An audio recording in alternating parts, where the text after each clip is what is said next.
Assalamualaikum warahmatullahi wabarakatuh. Perkenalkan, saya Desi Triani Lestari dengan NPM 1731080089 dari Universitas Islam Negeri Radin Intan Lampung dari Psikologi Islam.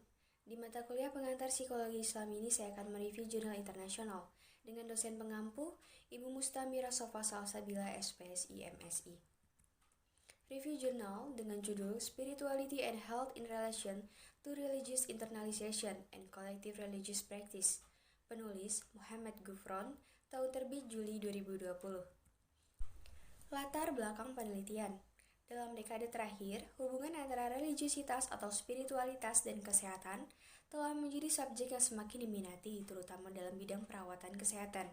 Sejumlah besar studi kuantitatif sejauh ini menemukan variabel religius atau spiritual menjadi sederhana, tetapi secara bermakna terkait dengan kesehatan mental atau bahkan fisik dan penyesuaian psikososial. Namun, hasil penelitian tidak sepenuhnya konsisten. Temuan nol dan bahkan negatif asosiasi juga ditampilkan. Hal ini mungkin disebabkan oleh variasi subjek, pemicu stres, atau karakteristik kontekstual, dan dapat menunjukkan bahwa religiusitas atau spiritualitas, terutama perjuangan agama atau spiritual, dan perasaan malu dan bersalah, juga dapat menjadi bagian dari masalah psikososial. Selain itu, hasil yang bervariasi juga dapat mencerminkan luasnya indikator dan kuesioner yang digunakan untuk mengukur religiusitas atau spiritualitas.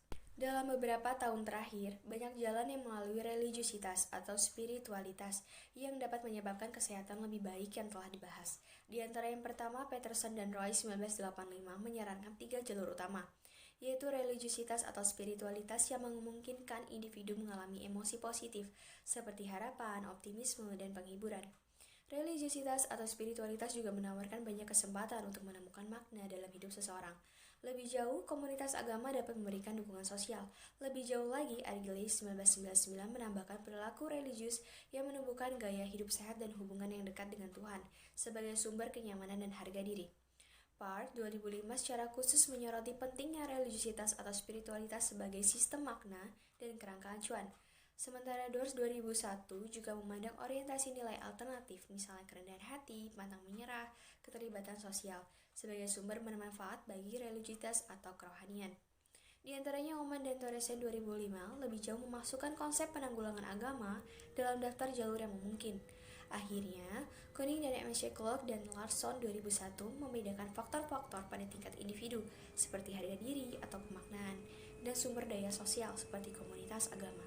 Dari strategi coping yang secara langsung mencoba untuk meningkatkan kesehatan seseorang. Selain itu, model mereka mencakup terjadinya peristiwa kehidupan kritis dan predisposisi.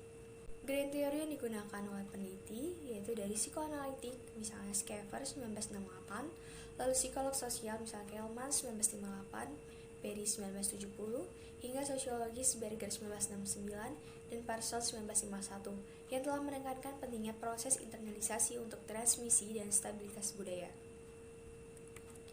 Metode penelitian Spirituality Questionnaire yang dikembangkan oleh Nasrin Parshian dan Teresa Downing 2009 digunakan untuk mengukur spiritualitas kuesioner yang terdiri dari 29 item dan mencakup 4 faktor, yaitu kesadaran diri, pentingnya keyakinan spiritual, praktik spiritual, dan kebutuhan spiritual.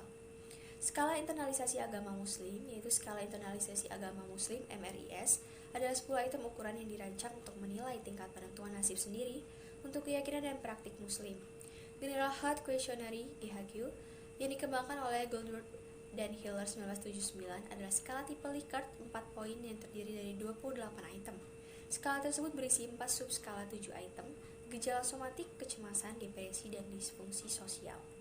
Hasil penelitian, skor rata-rata pada kuesioner spiritual dari 2 kelompok subjek diperoleh dari nilai T hitung untuk mengetahui signifikasi perbedaan antara rata-rata mereka.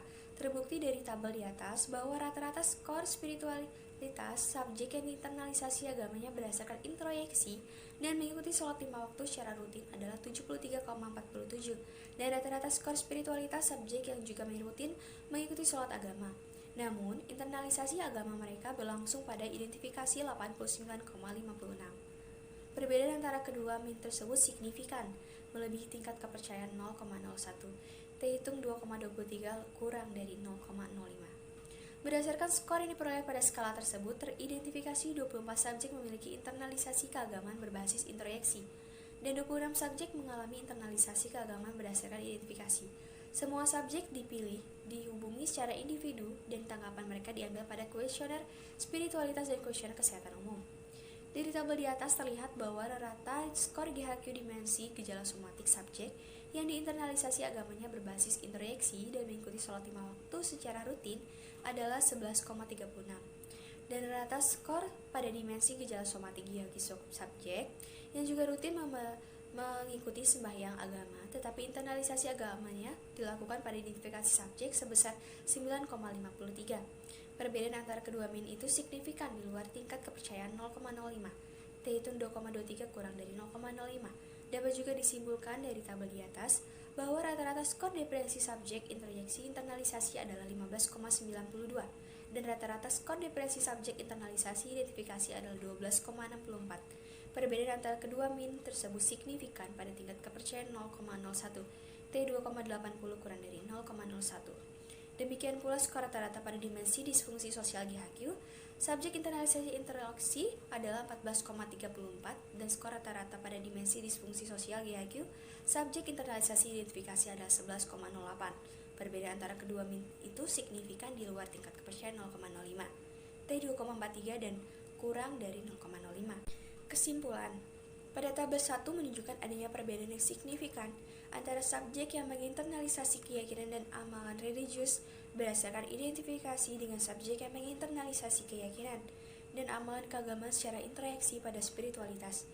Skor rata-rata yang lebih tinggi dari identifikasi subjek yang internalisasi dibandingkan dengan subjek yang diinternalisasi introyeksi menunjukkan bahwa agama dan spiritualitas tidak bertentangan satu sama lain. Itu tergantung pada fakta bagaimana seseorang menginternalisasi keyakinan dan praktik agamanya. Jika seseorang menginternalisasi keyakinan dan praktik agamanya karena dia merasa menikmati dan memuaskan daripada menginternalisasi agama, karena jika dia tidak melakukan praktik agamaan, Tuhan dan juga orang lain akan menolaknya. Agama dan spiritualitasnya tidak bertentangan atau menentang masing-masing lebih tepatnya, yang bisa saling melengkapi dalam mencari kedamaian batin. Pada tabel 2 menunjukkan bahwa orang-orang yang memiliki internalisasi keagamaan secara introyeksi dan rutin melaksanakan sholat 5 waktu menunjukkan gejala somatik yang jauh lebih signifikan dibandingkan dengan orang-orang yang juga rutin mengikuti kegiatan keagamaan doa. Tetapi, internalisasi agama mereka didasarkan pada identifikasi. Demikian pula, hasil yang disajikan pada tabel yang sama juga mengungkapkan bahwa orang yang mengalami internalisasi introyeksi mengalami kecemasan yang lebih besar dibandingkan dengan orang yang memiliki identifikasi introyeksi. Hasil lebih lanjut memungkinkan dan mengungkapkan subjek yang diidentifikasi religiusnya dilakukan atas dasar identifikasi dan berpartisipasi dalam praktik keagamaan. Kolektif 5 kali sehari menunjukkan gejala somatoform yang lebih rendah, mengalami lebih sedikit kecemasan dan depresi, dan memiliki lebih sedikit disfungsi sosial dibandingkan dengan subjek yang identifikasi agamanya dilakukan pada dasar introyeksi dan berpartisipasi dalam doa-doa agama kolektif 5 waktu sehari. Dengan demikian, hubungan antara praktik keagamaan dan kesehatan subjek ditemukan sebagai fungsi dari bagaimana internalisasi keagamaan mereka terjadi. Pengkritisian jurnal. Dalam grand teori yang digunakan peneliti yaitu teori psikologis yang terkadang berasumsi bahwa agama adalah fenomena regresif atau delusi. Ellis 1985 dalam Freud 1927. Rajidi mengisyaratkan untuk berhati-hati dengan pandangan Freud karena sifat uraian psikologi yang biasanya sangat meyakinkan dan menarik untuk ditelaah. Rajidi dalam kritikannya menyatakan bahwa contoh-contoh kehidupan agamais yang dikemukakan oleh Freud adalah orang-orang primitif dan patologis. Dari sisi metodologis, hal ini merupakan titik lemah penarikan inferensi pandangan Freud mengenai agama. Freud hanya meneliti pasien yang menderita penyakit mental atau pasien yang mengalami kegoncangan jiwa seperti frustasi, anxiety, depresi, neurosis, dan psikotik.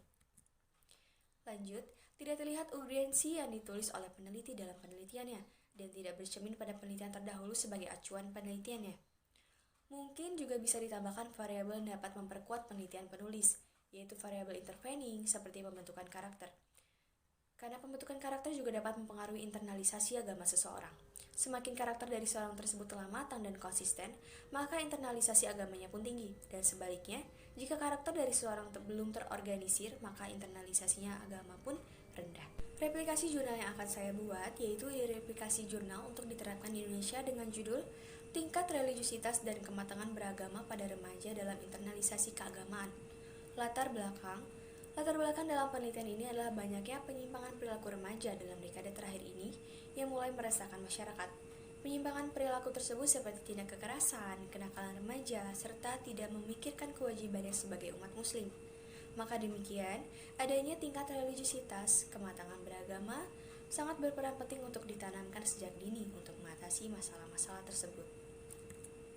Green Theory yang dipakai menurut Glock dan Stark dalam Ancok dan Suroso 2011, lalu ada teori psikologi kepribadian menurut Alport dalam kematangan beragama, lalu metode yang akan digunakan yaitu skala religiusitas yang disusun berdasarkan aspek religious belief, religious practice, religious feeling, religious knowledge, religious ethic.